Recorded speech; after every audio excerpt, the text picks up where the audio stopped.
La evolución es el concepto que unifica, bueno, toda la biología. Pero, ¿alguna vez nos hemos preguntado cómo llegamos a entenderla? Vamos a desentrañar juntos la historia de una de las ideas más, pero más revolucionarias de la ciencia. La respuesta a esta pregunta, créanme, revela un hilo que conecta a todas las formas de vida. Y sí, esa conexión es la evolución. Para entenderla de verdad, tenemos que explorar cómo las características de las poblaciones van cambiando a lo largo del tiempo. Para poder captar la magnitud de esta idea, primero tenemos que hacer un viaje en el tiempo. Vámonos a una época en que el cambio simplemente no era una opción. El mundo se veía como algo estático, eterno, que no cambiaba. Miren, durante siglos, y con una influencia enorme de la teología y de los antiguos filósofos griegos, la idea era que cada organismo había sido creado por una fuerza divina, tal y como lo conocemos hoy. Platón, por ejemplo, él propuso que cada ser vivo era en realidad un simple reflejo de una forma ideal, una forma perfecta e inmutable. Y luego llega Aristóteles, que fue discípulo de Platón, y lleva esta idea un pasito más allá. Él crea lo que se llamó la escala de la naturaleza, la Scala Naturae. Imagínense una escalera donde cada criatura tenía su propio peldaño, uno fijo, en una jerarquía superlineal. O sea, no había movimiento, nadie subía, nadie bajaba. El lugar de cada ser vivo estaba ya predeterminado, ¿no? Desde las plantitas en la base hasta, claro, el ser humano en la cima. Y esta visión de un mundo estático, bueno, dominó el pensamiento por casi 2 milenios. Pero ¿saben qué? La Tierra misma empezó a revelar secretos. Secretos que, la verdad, no encajaban para nada en esta visión tan ordenada y fija. Las primeras grietas en esa vieja teoría comenzaron a aparecer, y todo gracias a lo que encontramos enterrado bajo nuestros pies. Esos secretos eran, por supuesto, los fósiles. Al principio, mucha gente pensaba que eran solo rocas con formas raras, ¿no? Pero a medida que se desenterraban más y más, se hizo súper evidente que eran los restos de seres vivos del pasado. Y esto, claro, era un desafío directo a la idea de que la vida nunca había cambiado. El problema era clarísimo.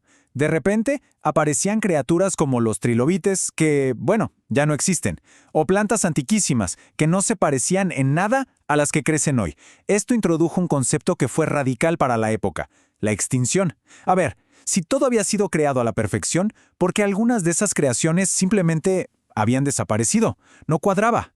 Y aquí es donde entra un personaje clave, William Smith.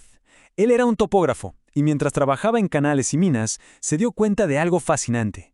Los fósiles no estaban regados al azar. Ciertos tipos de fósiles aparecían siempre en capas de roca muy específicas, y estas capas seguían un orden. Un orden. Las más antiguas, las que estaban más profundo, contenían los fósiles más extraños, y las más recientes, las más superficiales, tenían formas de vida que nos resultan mucho más familiares. Era como si la Tierra tuviera su historia escrita en piedra, y él estaba aprendiendo a leerla. El trabajo de Smith, junto con el de otros grandes pensadores de la época, fue preparando el escenario.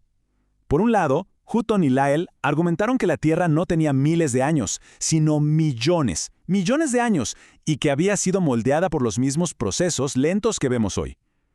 Este concepto, el tiempo profundo, fue el ingrediente que faltaba. Se necesitaba un lienzo de tiempo inmenso para que la vida tuviera la oportunidad de cambiar.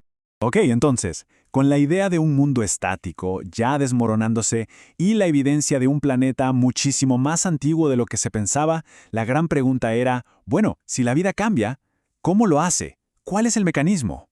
Uno de los primeros en proponer un mecanismo fue Jean-Baptiste Lamarck. Él fue muy observador. Se dio cuenta de que los fósiles más antiguos eran más simples y los más recientes más complejos. Su hipótesis fue que los organismos cambiaban por el uso o desuso de sus partes, y que esos cambios los pasaban a su descendencia. El ejemplo clásico es el de la jirafa. Estiraba su cuello para alcanzar las hojas más altas y sus hijos nacían con cuellos un poquito más largos. Hoy, claro, sabemos que su mecanismo no era el correcto, pero fue un paso vital. Fue fundamental porque afirmó con fuerza que la vida de hecho evoluciona. Y entonces aparecen nuestros protagonistas. Por un lado, Charles Darwin. Por otro, Alfred Russel Wallace. Y lo increíble es que de forma independiente llegaron a la misma conclusión revolucionaria. Ambos eran naturalistas, viajeros incansables, observadores superagudos de la increíble diversidad de la vida. Ya estaban familiarizados con los fósiles, con la geología, con la idea de un planeta antiguo.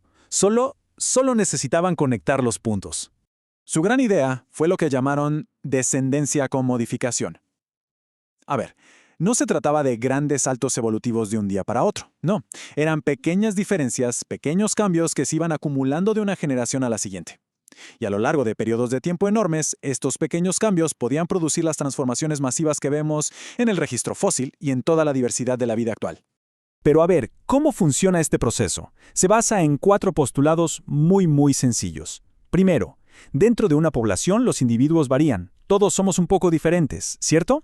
Segundo, esos rasgos diferentes se heredan, pasan de padres a hijos.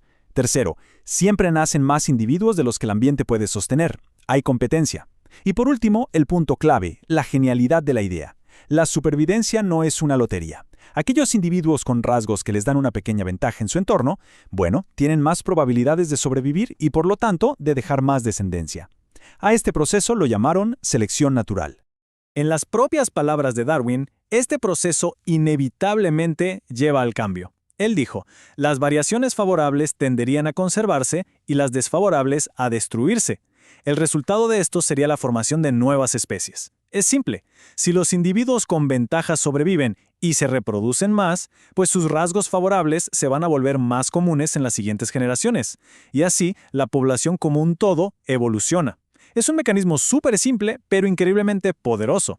Así que pasamos de las ideas fijas de Aristóteles a encontrar pistas en las rocas hasta llegar al brillante mecanismo de Darwin y Wallace, y así desciframos la historia de la vida. Ellos nos dieron el cómo, pero la evolución no es algo que se detuvo en el pasado. Sigue ocurriendo ahora mismo en cada ser vivo del planeta, abriendo un capítulo completamente nuevo en la increíble historia de la vida.